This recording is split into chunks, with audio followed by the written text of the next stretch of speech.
Be honest. When's the last time you had a homemade meal? We get it. Between meetings, workout classes, and the kids' after-school sports, who's got time to cook? That's where HelloFresh comes in. No matter how busy you get, HelloFresh has everything you need to get an easy, home-cooked meal on the table. With flavor-packed recipes like Parmesan herb-crusted salmon, you'll be filling your kitchen with the cozy aromas of a homemade meal in no time. So go ahead, try HelloFresh. It's homemade, made easy. Learn more at HelloFresh.com. Wondery's shocking true crime podcast, Over My Dead Body, is back for its 4th season, Gone Hunting, with a twisted story about a relationship built on a dark secret and what happens when that secret begins to destroy everything. It was Mike Williams' 6th wedding anniversary when he set off on a hunting trip into the gator-infested swamps of North Florida. He figured he'd be back in time to take his wife Denise out to celebrate, but he never came back. Friends and loved ones feared he met his fate through bad luck and a group of hungry alligators, leaving his wife, Denise, and their young daughter behind. Except that's not what happened at all. And only one person,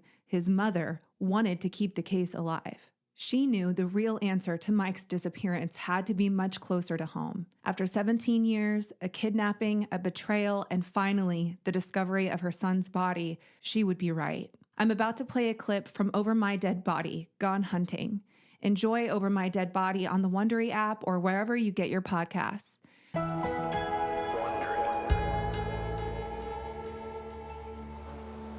It was a freezing December morning in North Florida. Peak duck hunting season. But no one was hunting that day on the west corner of Lake Seminole. The mist that shrouded the normally serene shoreline was lifting as a crowd of game wardens, sheriff's deputies, and locals gathered near a boat ramp. A sense of urgency hung heavy in the air. More boats were showing up, more officers were showing up. Scott Dungy stood at the lake's edge looking out into the murky waters when he spotted a helicopter clear the tree line. So it landed 100 yards away from where everybody was gathered on the side of the lake. The rotor blade slowed to a standstill. The door swung open, and a man in a green flight suit stepped out. Pilot came over, introduced himself. I just told the pilot, I'm going in the helicopter with you. Scott wasn't a policeman or an emergency worker. He was out there looking for his friend. Mike hadn't come home yet from duck hunt. It had been over 24 hours since anyone had heard from Mike. Something was definitely wrong. And in these freezing temperatures, Scott knew they had to act fast. I was kind of excited that we're in the helicopter, we're gonna find him, and everything's gonna be fine. I'm gonna be the one to find my buddy. I'm gonna be a hero. The chopper lifted up into the pale blue sky, and Lake Seminole stretched out below. Search boats zigzagged between patches of thick weeds covering the surface. Scott had spent his life in North Florida swamps just like this, hunting ducks and pulling fish out of the water. But this corner of the lake was different. It was an old flooded pecan orchard that was probably 600 yards long and maybe 200 yards wide. Stumps of sunken trees rose up from the water like tombstones. And just as many trees that were standing above the water. There was just that many stumps underneath the water. Hundreds of tree stumps that you can't see from the boat. And they were slowing down the search. We had people falling out of the boats just because they'd hit a stump and you didn't know it was there. And that gave Scott a hunch about what had happened to his friend Mike. I said, okay, if he's gone out and he fell overboard, you know, the water's super cold now, the weather's cold. It didn't look good.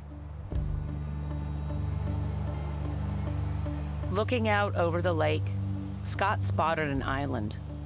It was nothing more than a patch of mud covered in gray, dead grass. Maybe that's where Mike was. You know, hopefully he got his waders off and he was able to swim to the other side and maybe had a concussion and was knocked out somewhere on their island. Scott told the pilot to hover above it. It was overgrown, so it was hard to see. Couldn't see much. Then Scott spotted something. Not far from the island, there was something moving, just beneath the surface of the water. The water was very clear because it was in the winter, so you'd see the full body. A dark shadow. And there were 6 or 8 of them, you know, just swimming all around the boats. 8, 10, 12-foot alligators. The people in the boat had no idea that there was a gator even remotely close to him. That's when he realized I thought, okay, if he did fall out somewhere, time was running out. we got to get him before the alligators get him. As the helicopter turned back, Scott looked at the dark waters below him. He knew it was going to take more than a helicopter ride to find his buddy. But what Scott didn't know, as the chopper landed that freezing Florida day, there were other unseen forces at hand, other figures in the shadows lurking close by, who did know where Mike was. And they were more vicious than any alligator.